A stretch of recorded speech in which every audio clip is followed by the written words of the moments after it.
When we came to the land of the Nishka, we came to see the aftermath of Canada's most devastating eruption. An unstoppable flood of molten lava that swallowed entire villages and destroyed everything in its path. How could we have known that our arrival would be timed with the making of history?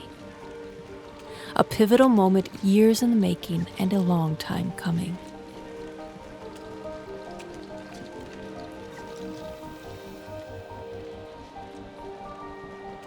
We are traveling Alaska to Argentina, sharing stories encountered along the way.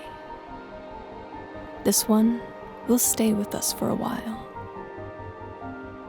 It's the story of how our eyes were opened, our horizons broadened, and our presence welcomed with a hospitality as deep and wide as the valley itself.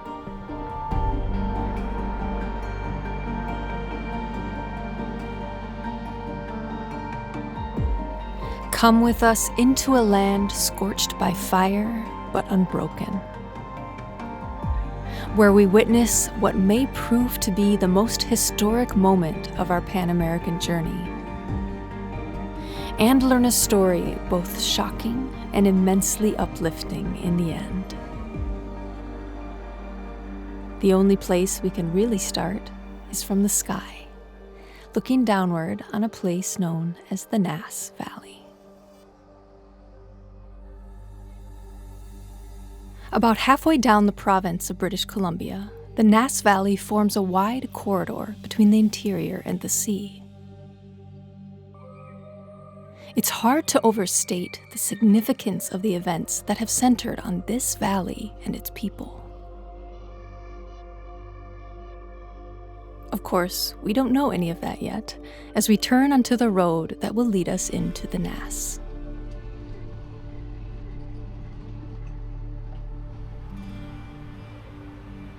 This is not the road most take to access the valley. We are here approaching from the north. Most drive in from the south via a nice, smooth paved highway. But where is the fun in that?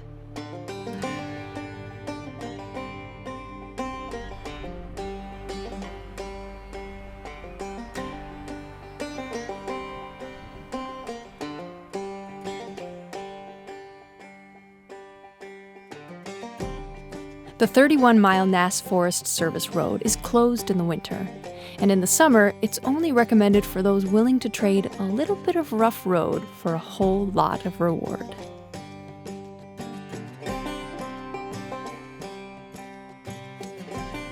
Sweeping mountains rise on either side of a narrow gravel ribbon.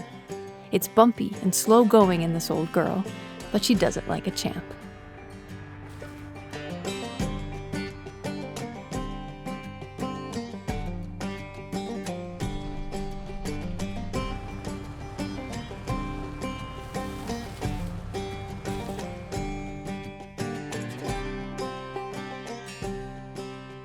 The destination today is Dragon Lake.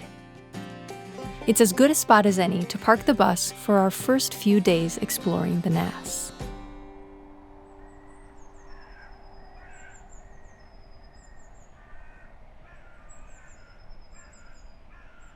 We are here very late in the season. Earlier this summer, we had a major breakdown on the Alaska Highway, and so we've arrived here a solid month later than planned. Every night now, a biting chill descends, and every morning, a gentle fog lifts to show snow dusting the highest peaks. We have no doubt that during our time here in the Nass, we'll watch that snow creep lower and lower down the mountainsides.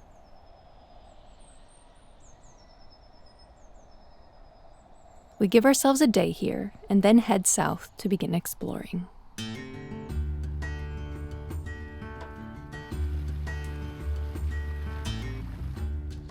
We can't help but wonder how the bus will fare on this thick mud, but that's a worry that can wait till the day we move her. Right now in our 4x4, it's just fun.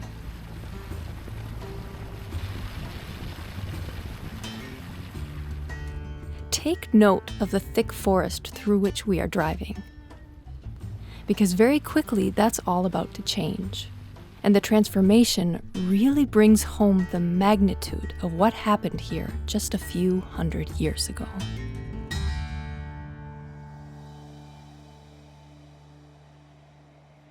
The Nass Valley lies within a massive volcanic province that sweeps across the northwestern edge of North America. It extends as far north as Alaska, and its southernmost volcanic center is here in the Nass. Gitwinksihlkw is a monogenetic volcano, meaning it had its moment and won't emit lava again. But when it did, it caused the deadliest eruption in Canadian history. The Nishka people have called the Nass Valley home for thousands and thousands of years, and in the 1700s, the unthinkable happened. An overwhelming flood of lava poured from Gitwinksihlkw and flowed down Crater Creek. It dammed the Gitwinksihlkw River, causing the formation of a massive lake that remains to this day. The lava then flowed north and emptied into the Nass Valley, spreading into a path of destruction that reached up to 2.5 miles wide, and in some places up to 40 feet thick. It made its way about 6.5 miles down the valley before finally halting.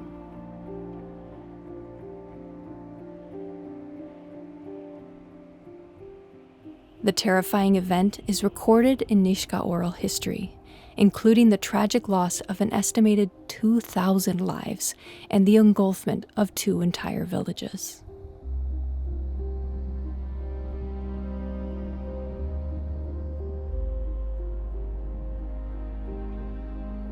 The lava is therefore not simply a striking geologic feature of this landscape, it is a memorial and the headstone of thousands.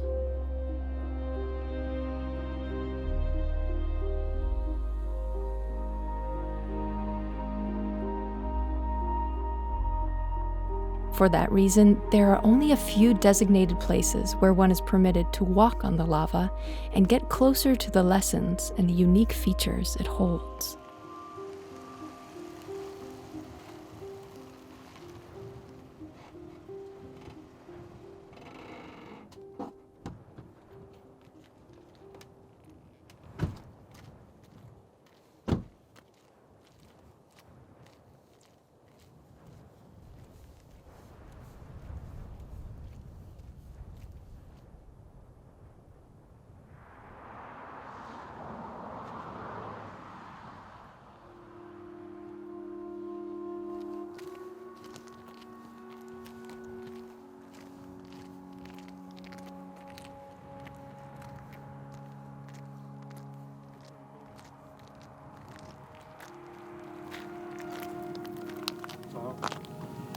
You can see it's almost like a nursery.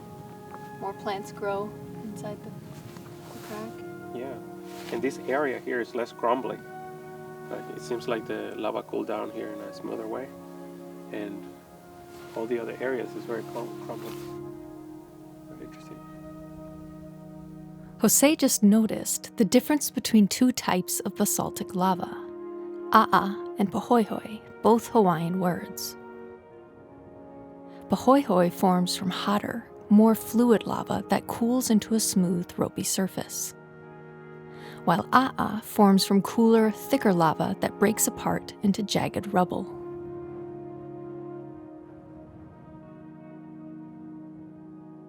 So this is what happens when lava completely engulfs a tree and then cools fast enough to actually create a cast of the tree. Within this tree cast, we can actually even see the texture of the tree's bark.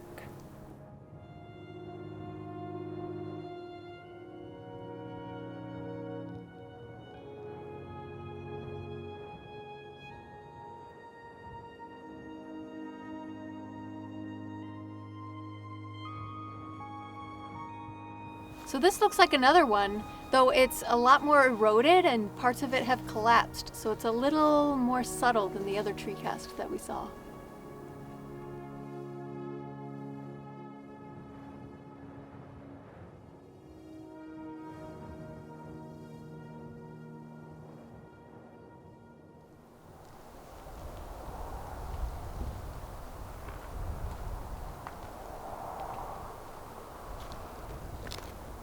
The way the moss is growing here is so bizarre looking. I feel like this could be the movie set for a film about arriving on a different planet or something. Oh, here's another one. Lava flows have a lot to teach about the process of healing and regeneration after a destructive event. Just like bare rock after a glacier retreats, lava is a blank slate upon which nature can begin to work in a series of stages known as plant succession. The first to grow on the lava will be lichens and mosses, those organisms that don't need soil to live, only moisture, sunshine, and a surface to latch onto. The lichens and mosses will chemically break down the rock, and they themselves break down into just enough soil for the next stage to take root. Small, ground-hugging plants and grasses.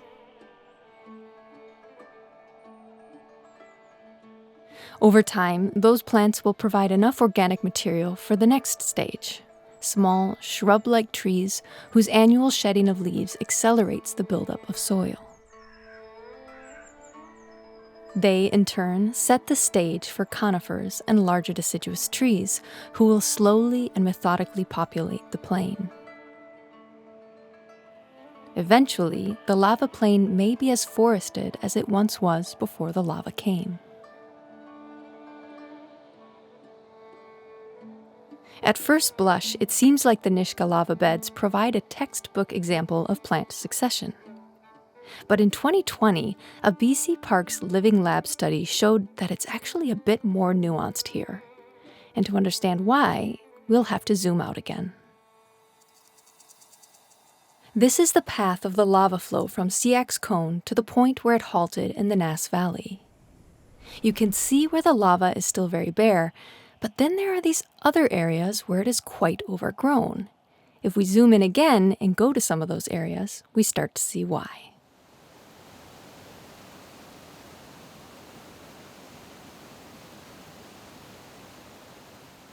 Water. In some areas, creeks and rivers flow around, over, and even under the lava beds. This completely changes the dynamics of the plant communities, providing not only a drastically higher dose of life-giving water, but also soil-building silt, especially during flood events. One area of the lava beds is so pockmarked with depressions and channels and so prone to flooding, it is called the drowned forest.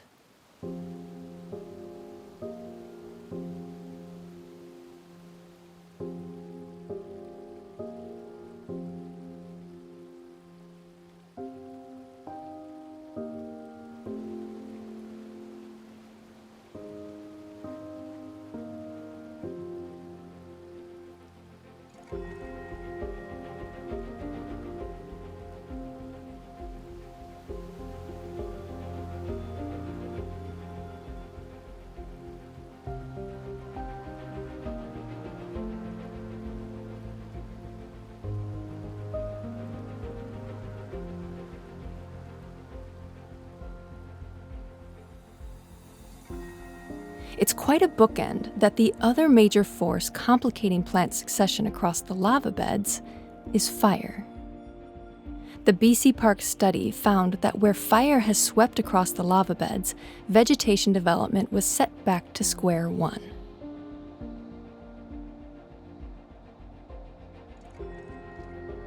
Also, lava closer to the surrounding forests tends to vegetate faster, thanks to the proximity of seeds, leaf litter, and shade.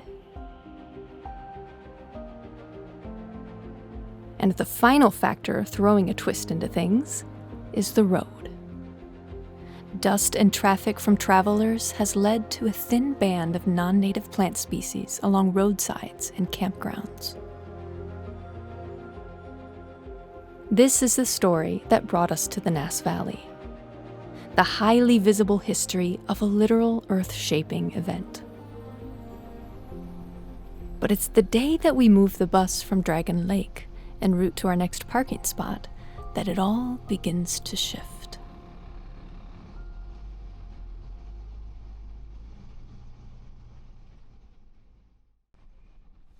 Hey guys, quick break in the episode. So I'm in the belly of the bus. This is where the narrations are written, recorded, music chosen, maps made, and audio mixed. Jose and I are two people doing the work of a full production crew, and the only reason we can do that is thanks to our amazing patrons, channel members, and sponsors, brands that want to support the channel and whose products help us do this job well. The sponsor of this episode is Babbel, one of the top language learning apps in the world. Now, Jose and I are fluent in Spanish and English, but if you know your South American geography, you know that there's one major place where neither of those will do us much good. And that, of course, is Brazil. We are extremely excited for that chapter of the journey. The Amazon, Rio, the music, food, culture, human stories that we want to be able to understand and relate back to you. For that, we need Portuguese. So we're starting now, and we're using Babbel. Eu posso comprar presente. Eu posso comprar presente. Now, I've spent over 20 years of my life studying Spanish, so I kind of know what works and what doesn't, and I can sincerely say that Babbel is a great tool. I love that it covers grammar and vocab while also immediately putting me in practical, real-life conversations like getting around, ordering food, expressing my needs. For example, I can already say, meu omnibus quebrou, preciso de ajuda. And sou cineasta, posso fazer algumas perguntas? Helpful stuff. We are always super busy, so I love that the lessons are short and bite-sized. So if I have something rendering in here, or if we're out filming and I have a few minutes, I can do a lesson and make progress without taking too much time away from our work. So if you're learning a language, I'm curious to know which one, why, and what tools are you using? And if you want to give Babbel a shot, make sure you use our link in the description below, because that link will get you up to 55% off your subscription. Thank you for watching. Thank you patrons, channel members, and thank you Babbel for sponsoring this episode and helping us make the Brazil chapter of this journey all the more enriching for all of us. Now let's get back to the episode.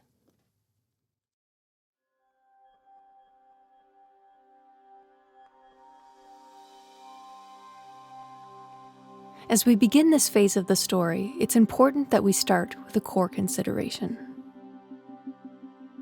We've spent just enough time in this part of the world to learn that for many First Nations of the Northwest, some stories are not merely told, they are owned. Property is tangible as a home or a work of art. In short, the Nishka own their stories, and we cannot tell them. But we can tell you our story, what we witnessed, and what we learned through the experience. And so let's begin. It all starts when we turn towards Gitwinksihlkw to get fuel. 4 Nishka villages dot the Nass Valley. Gitwinksihlkw is the capital. And when we're here at the pump, a kind local tells us about an event that sounds pretty interesting. It's taking place in Lachkaltsap, 30 miles down the valley, and so off we go.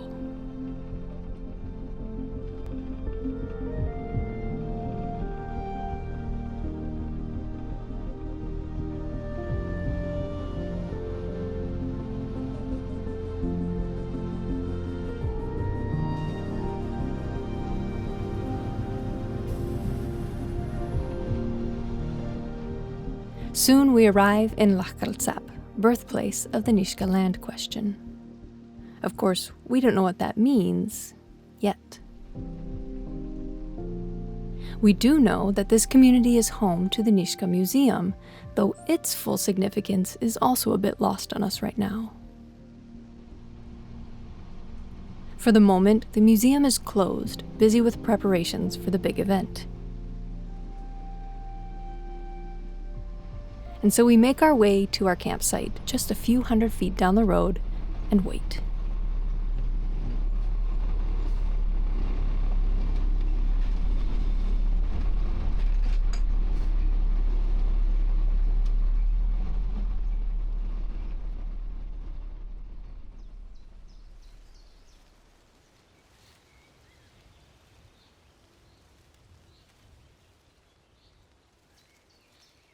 The event will take place in a few days, and that's actually perfect.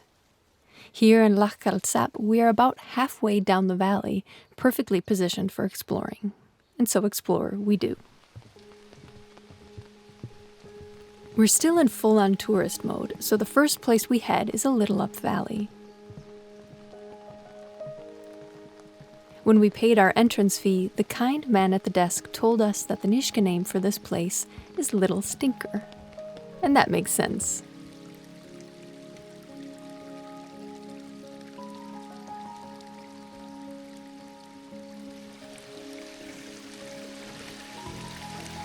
I like this.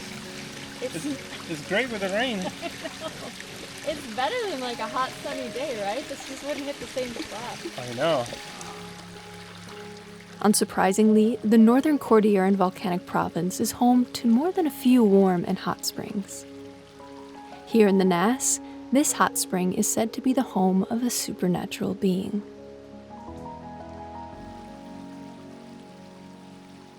This is a peaceful moment. We are unaware how our experience here in the Nass is about to shift drastically from tourist mode to student mode. That begins when we decide that since we're already up the valley, let's head over to Gitwinksihlkw.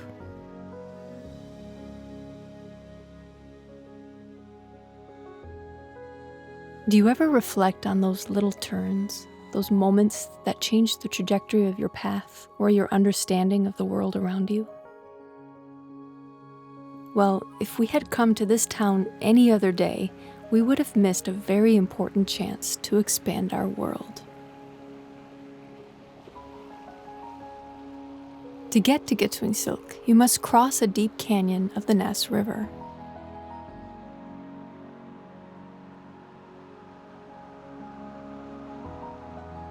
We notice a very new pole right after crossing, but don't really understand what it means. By the end of today, we will. We head into town, and the first thing we notice right away is a suspension bridge. Of course, that's a no-brainer. We pull out the cameras and go check it out.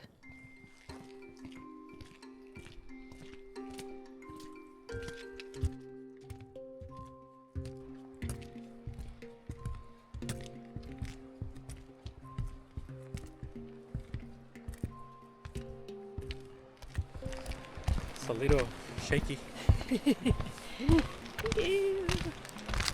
You want to go to the other side? Yeah. Let's do it. The full wrath of the lava flow looms on this side of the river. In fact, the eruption actually rerouted the Nass River, pushing it to this side of the valley.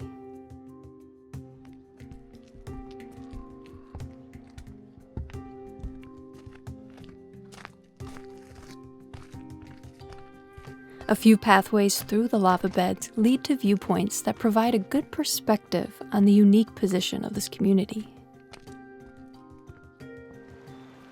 Perched along the edge of the canyon, the village was only accessible by boat until the suspension bridge was built in 1969. The bridge then became the main access to town, with folks parking their cars on this side and reaching town on foot. It wasn't until the 90s that the vehicle bridge that we crossed was built.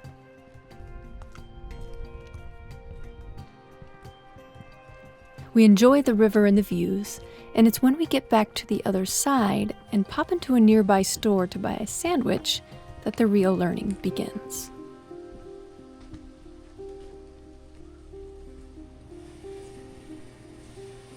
They got ice cream? By pure chance, we pop into the store at the same time as Dennis Nice, a local carver and dancer. He just happens to be the artist who carved the gateway to the suspension bridge, the gateway we just walked through with no understanding what it meant. When we ask if he'd be willing to share its meaning, he is happy to teach us and share his story, not only with us, but also with you. I follow you guys. And so, we'd like to exit the stage now and give the floor to Dennis.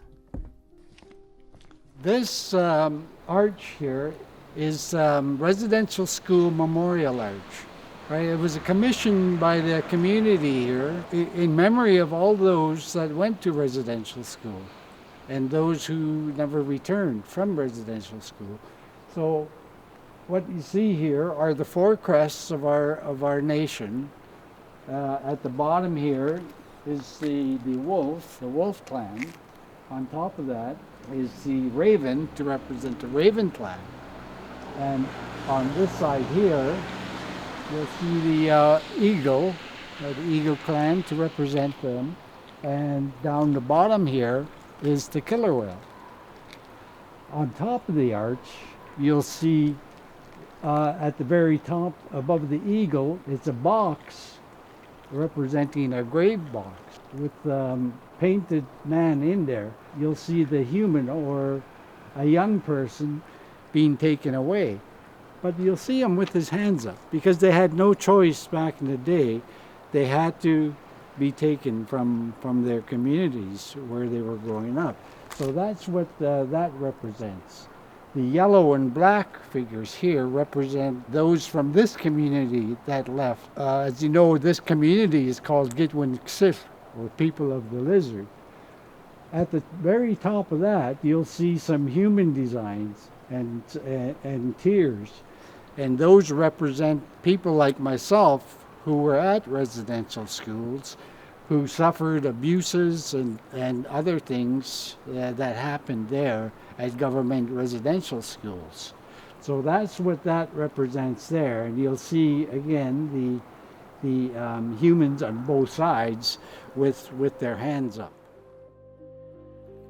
Now, this is a chapter of Canada's story that we were aware of, but it's one thing to be aware and another to meet someone for whom this chapter is neither distant history nor an abstraction. This is a painful subject, and again, this story is not our own, so we will simply share the bare facts of the matter so that you can better understand Dennis's testimony. In the year 1876, the Dominion of Canada passes the Indian Act. Its main purpose is to centralize control over Indigenous peoples, their lands, governance, and in time, education.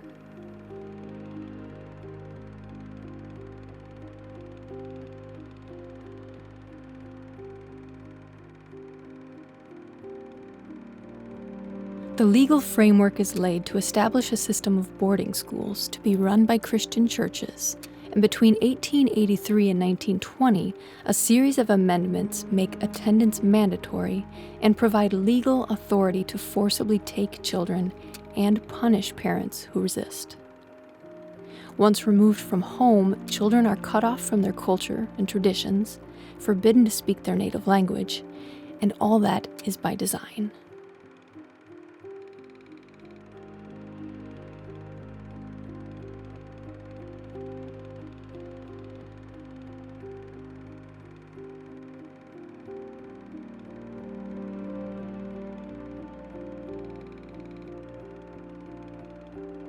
The last residential school closed in 1996. An estimated 150,000 children attended the schools, and thousands never came home. As of September 2021, the Center for Truth and Reconciliation has verified over 4,000 deaths, as well as documented proof of widespread abuse of every form. There were many times when I was doing the poll that I had to stop and not just think about it, but because getting emotional about it, You couldn't. You start shaking and thinking about the things that happened. So there was a lot of emotion into carving something like this, and that's why you can see the tears coming out of the faces on the very top, because those were the tears that I was feeling during the time that I was carving the arch. And other people that they didn't see their brothers or sisters come back home. Right? My older brothers and sister went to Allard Bay residential school, and we were in Lytton, so we were separated at the time. As probably were many Aboriginal families, up and down through BC. So a bit of history from, you won't learn that in any high school or any classroom anywhere, but yeah, that's still part of Canada's history. That's still part of British Columbia history. Yeah. And we can display it, but I haven't seen their displays of that yet. So. Do you feel like there's still a lot of work to be done? Yeah, there is, but the more people come and understand that, the more they'll work towards finding a different solution to get back some of what they took away. Right?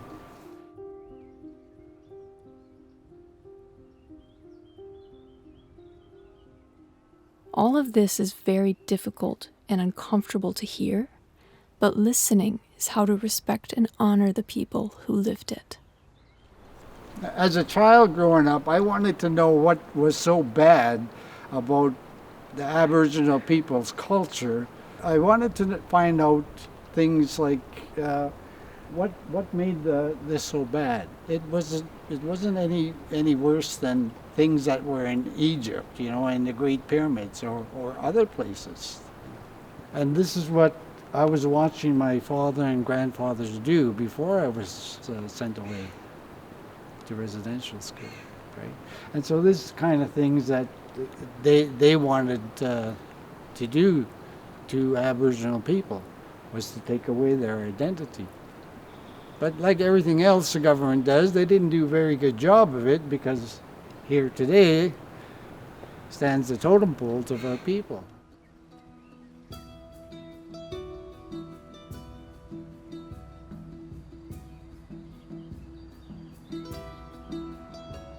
Here's Gitwinksihlkw Institute. This is where the learning comes back. There our language is learned in a written way, which it hasn't been ever. Somebody like myself, who never learned it because of being sent away and things that happen, can't understand what the older chiefs or matriarchs or people are saying. So a process was made to help people like myself and other people, generations, to understand the Nishka language and put words together, and bring back some of that culture for future generations. Right? And that's very important, because you lose your language and everything else goes with that. Now the pole near the vehicle bridge has gained more meaning for us. It was carved by Nishka and Tlingit artist Mike D'Angeli and raised just 3 months ago. It commemorates missing and murdered Indigenous people and honors residential school survivors.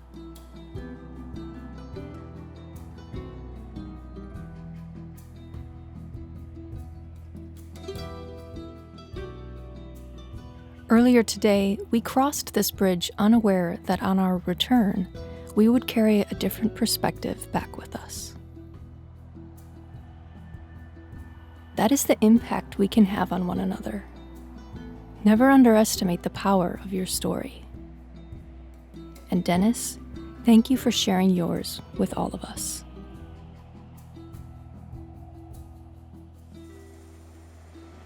Suddenly, there's a subtle yet foundational shift in both our focus and intention here.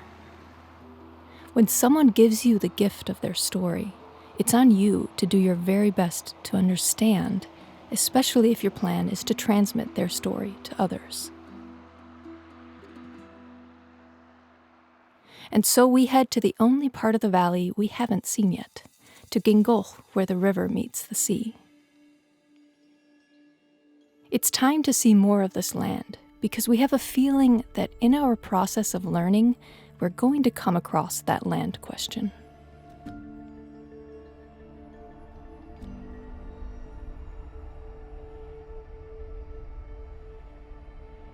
After Lachkaltsap, the Nass River gradually transforms into a vast tidal estuary.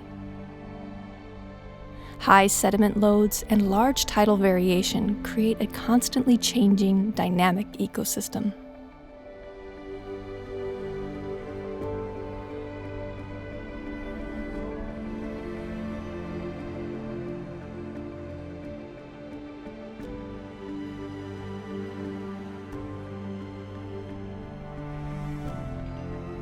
It's not long before it really starts to sink in.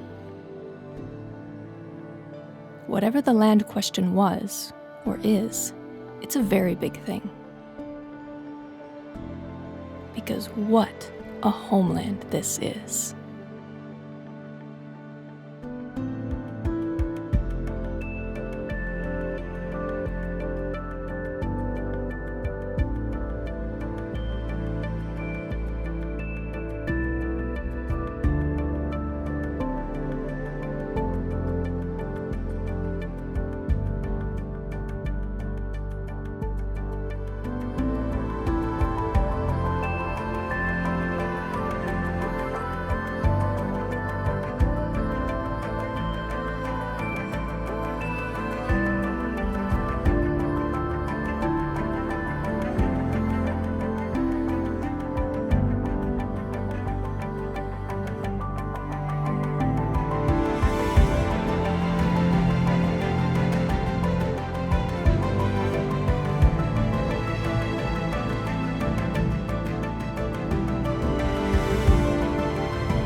After a drive that's left us quite humbled, we pull off right before entering the seaside village of Gingolx.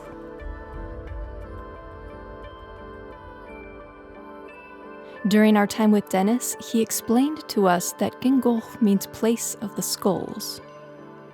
Out there is Portland Inlet, and past that, the open waters of the Pacific.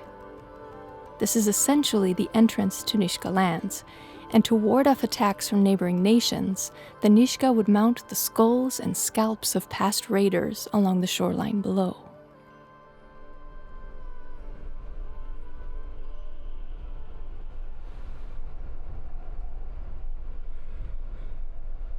We arrive in Gingolx, Hungary, and lucky for us, it's the seafood capital of the Nass and happy to feed us.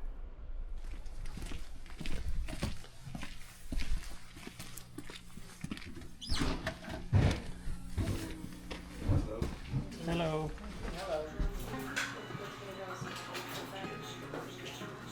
This is the definition of luxury, right here. Fish and chips.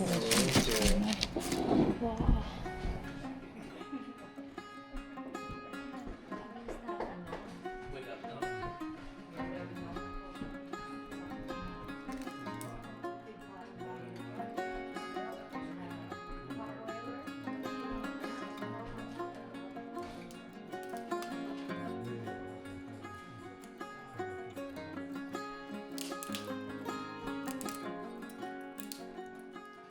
With the ocean at its doorstep, Gingolx is a town that lives from the sea.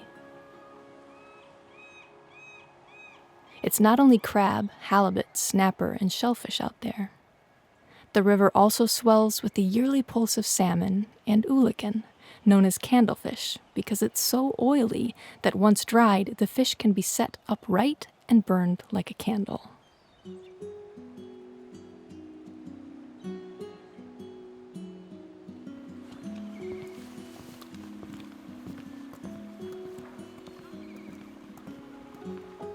We learn all this walking the waterfront, where plaques and historical markers dot the pathway.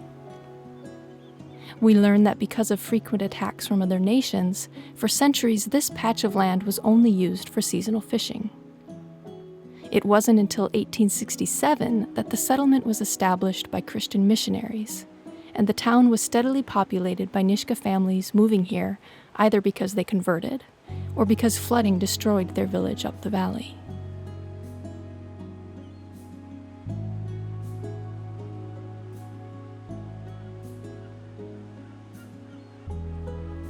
We also learn that the road we drove to get here didn't even exist until 2003. Before that, the only way to reach Gingolx was by water or air, both risky forms of travel that cost lives over the years. In short, the construction of that road was a very big deal.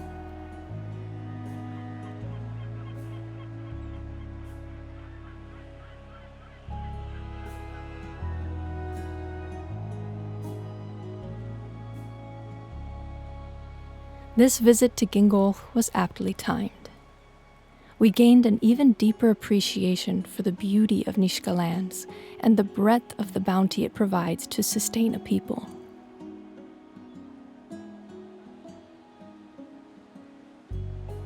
It's a wider perspective that will serve us well tomorrow in Lhakkalsap as we watch history unfold.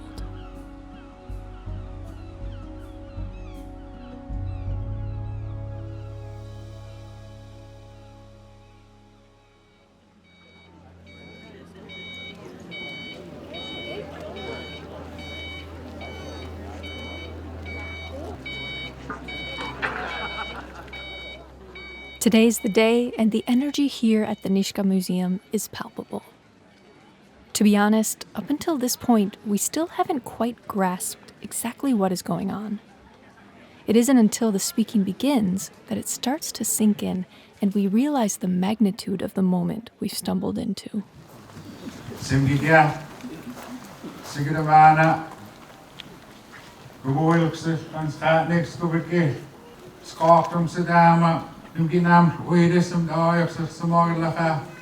Ladies and gentlemen,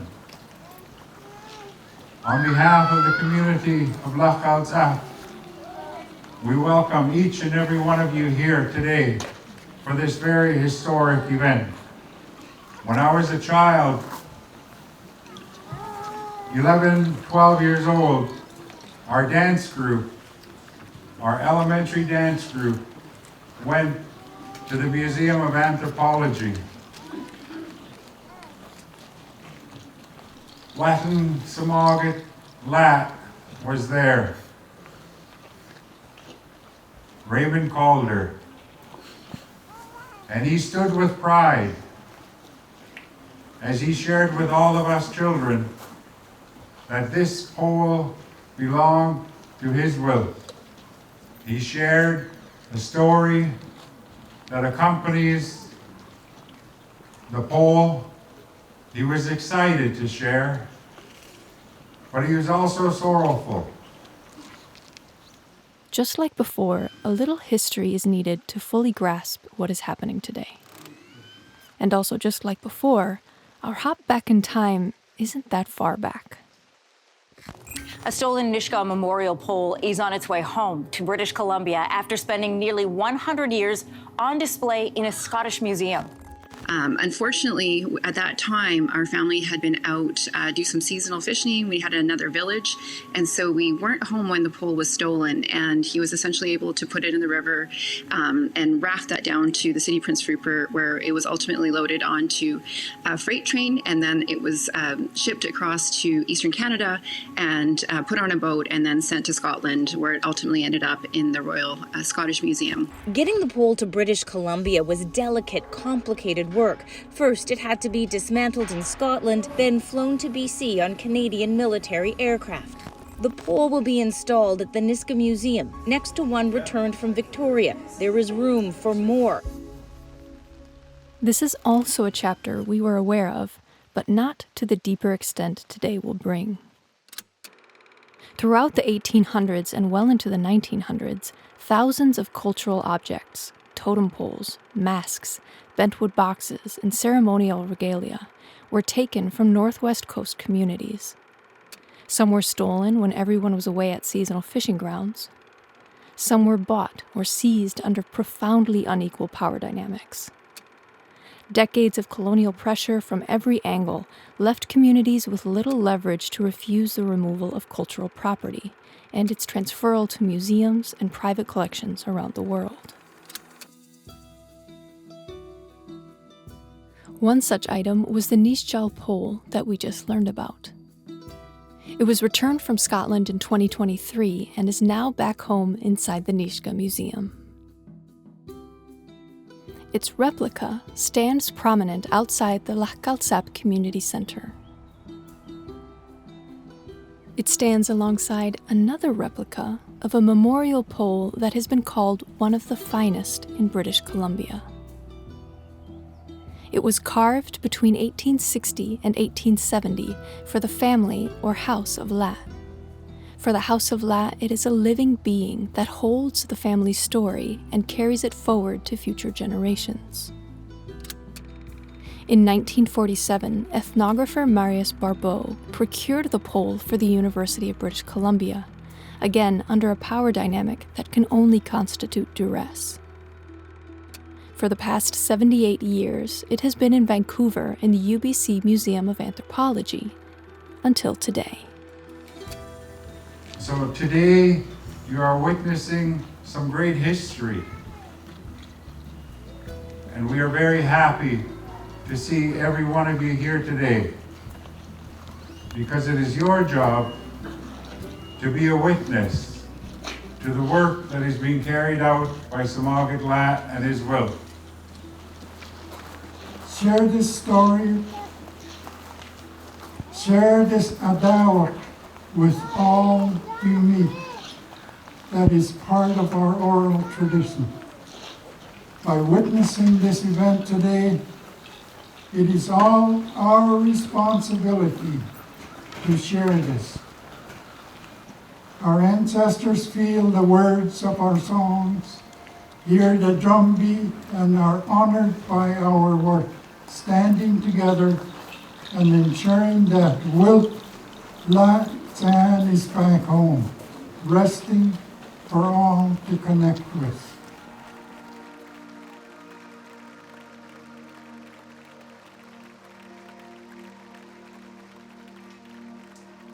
With the Council of Elders and the family of Lat leading the way, the community can now welcome the Eagle Halibut House of Lat pole back to its homeland.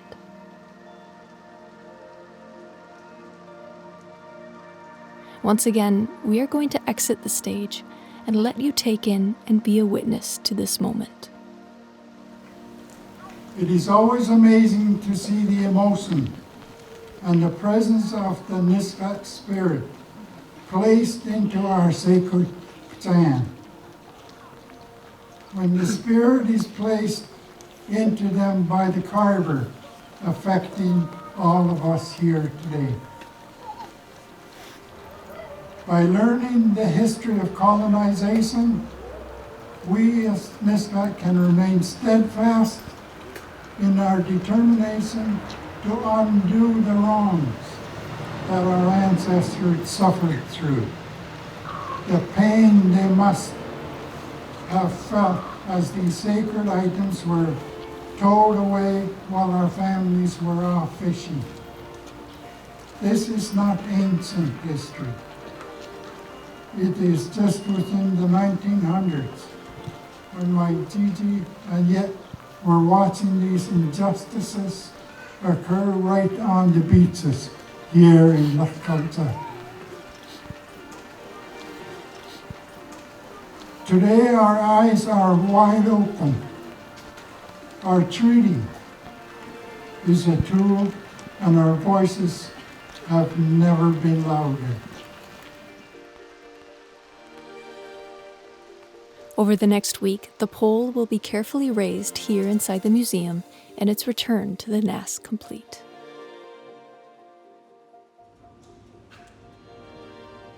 The 3 returned poles may be the crown jewels of the Nishka Museum, But they are actually just the tip of the iceberg here. Since opening in 2011, the museum has seen the return of hundreds of cultural objects. Within Canada and across the world, a profound shift has been taking place, with growing efforts to repatriate and rematriate items back to their origins. This is delicate and important work brought to fruition by the goodwill and close collaboration of museum staff and First Nation leadership. The House of Lapp pole is a prime example.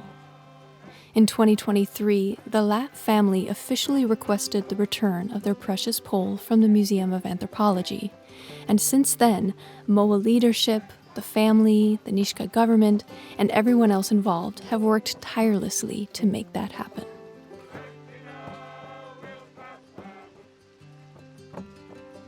It has been quite a day, but it's not over yet. To celebrate the return of the pole, a feast is being held at the Lakalsap Community Center, and all are welcome. While we don't understand all the customs and dynamics at play here at the feast, we do know that from 1885 to 1951, this gathering would have been banned.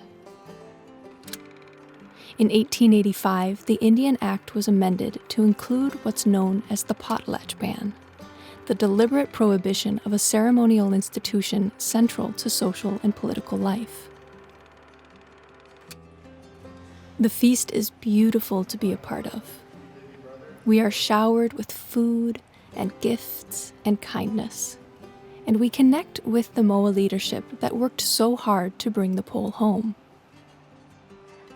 And while we're on the subject of MOA, this may be the only episode where we ever do this, but we are now going to travel forward in time. 2 months from now, Jose and I will roll into Vancouver after a tremendous journey down through British Columbia. We'll reach out to our new friends at MOA, and they'll graciously welcome us to the Museum of Anthropology to see where the House of Lapp pole once stood.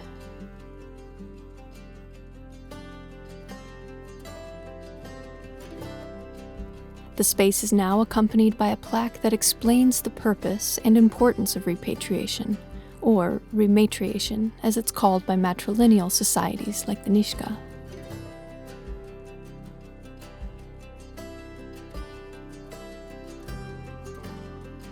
One could spend hours here in MOA, and we do. We are especially drawn to the exhibit of items carved and used in secret during the time of the potlatch ban. Some flames just refuse to be extinguished.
In our effort to better understand everything we've witnessed here in the Nass, we dove into the land question. And what we learned is remarkable. The year is 1887. Nishka chiefs travel approximately 640 miles by boat to the capital of British Columbia to discuss the question of the title to their homeland. They are turned away at the steps to the legislature. In 1890, the Nishka form a land committee to petition the government regarding their claim. The committee continues its work until 1927, when the Indian Act is once again amended to make it illegal for Indigenous people to bring land claims against the government. The rule remains in force until 1951, when it is removed from the Indian Act along with the potlatch ban. Now once again able to organize, the nation forms the Nishka Tribal Council in 1955. In 1969, Chief Frank Calder and the Tribal Council bring an action against the BC government, and the case goes all the way to the Supreme Court. In 1973, the Supreme Court issues a ruling that fundamentally changes the landscape for Indigenous land rights across Canada. For the first time, the Canadian legal system acknowledges Indigenous people had title to certain lands prior to European colonization. The decision leads to an overhaul of the federal government's land claims process with far-reaching impact across the country. The Nishka and Canada begin negotiations in 1976, and British Columbia comes to the table in 1990. Over the next 10 years, BC, Canada, and the Tribal Council work on an agreement, and in the year 2000, the people of the Nass River once again make history, achieving the first modern treaty in British Columbia. It is a landmark agreement that stands in full harmony with the Canadian Constitution, a framework studied by governments and Indigenous groups across the world. The treaty includes the right to self-governance, the authority to manage natural resources, and ownership of 780 square miles of the Nass Valley. The milestones since then have been many, including the road to Gingolx, the emboldening of the Nishka Institute's post-secondary degree programs, and the establishment of the Nishka Museum. Now, something we heard at the pole ceremony makes a lot more sense. Today our eyes are wide open.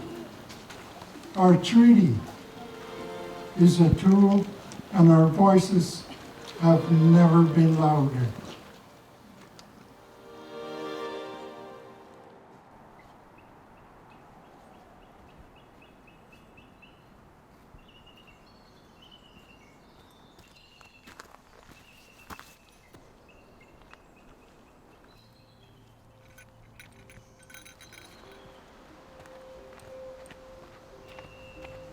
After everything we have witnessed and learned here in the Nass, there's really only one clear reflection we can walk away with.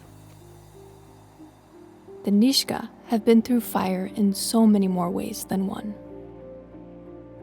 The theft of cultural treasures, the ban on customs and the right to organize, disease, parents robbed of their children, and children robbed of their language and culture. How are any of those things any less destructive than the lava that once swept across this valley? And yet, not only is the Nishka Nation still here, it is thriving and paving the way for Indigenous rights across BC, Canada, and the world. We told you, it's hard to overstate the gravity of the events that have centered on this valley and its people.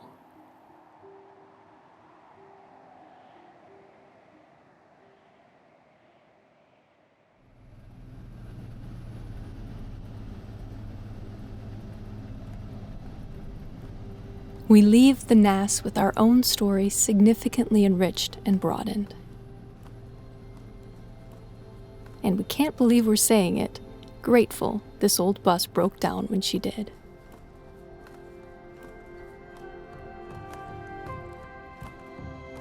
If we'd made it here earlier in the season as planned, we would have missed all of it.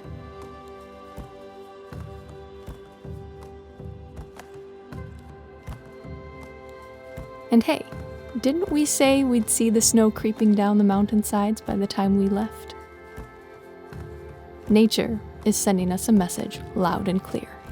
It really is time to get south. We'll have to cover a lot of ground on the next stage of the adventure. But of course, that's a story for next time on Art We There Yet.